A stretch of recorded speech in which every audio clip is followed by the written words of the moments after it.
King Yaamar, Kinimrod Gibor, Chiyad Lepni Yahawa, Chiyad Lipni Yahawa Al-Haya, Gibor Ho, Batihi, Biishet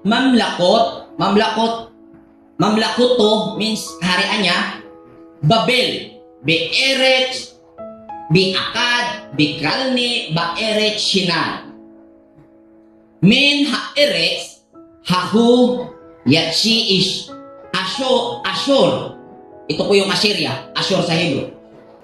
Biyaben it Ninibi, biit Rekobot biit Kalak, biit Risen, bin Ninibi, o bin Kalak, Hahu, Hayaer, Hagidula.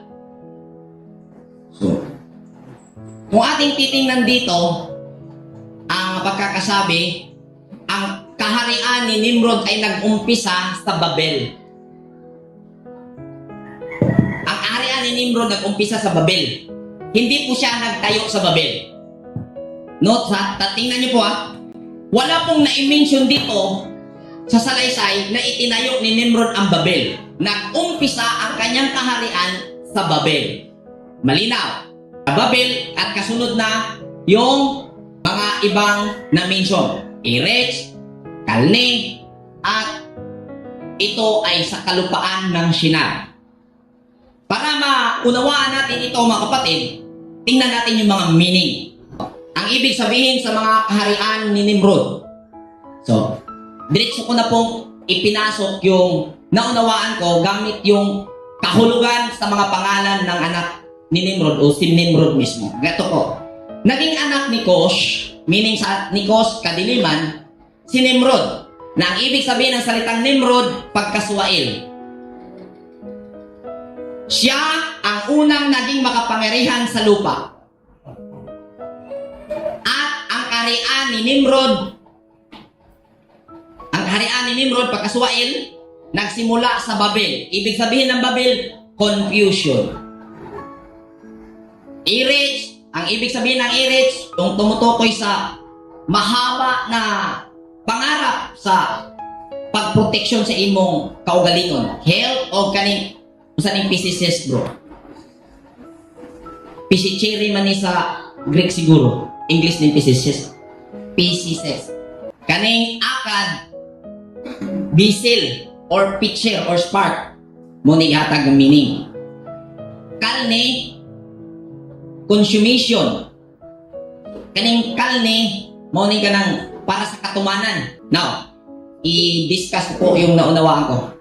So yung kaisipan na lumutang sa kamalayan. Pag sinabing kamalayan, general sa lahat ng tao, sa katauhan. Ang kaisipan na Kosh, kadiliman, ay nakakapagpalitaw ng ibang behavior. Pagkaswail. Pinanganak niya si Nimrod. Si Kosh, yung kadiliman na idea, hindi klaro. Dahil bunga sa pagiging agresibo, bunga sa pagiging mainit, na walang awareness. Nagkaroon siya ng attitude na pagkaswail. At nag-umpisa saan? Sa Babel. Asa ganina magusugod ang imong pagkasupakiro? Sa dihang maglibog kami ka naglibog na gyud ko. Wa na ko kasabot aning panggobyerno. May pag magrebuilde. Nalito na ako, naguguluhan ako. Kaya pumasok na lang ako sa army. Hindi ko na naunawaan pamamalakad ng aking mga magulang. Kaya aalis ako dito. Anong tawag nun? Rebuilde. Nimrod, pagkaswail.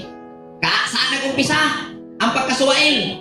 Doon sa kalituhan.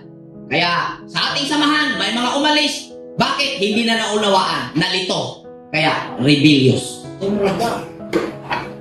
Oh! Totoo yan. Pag hindi mo na naunawaan, aandar sa iyong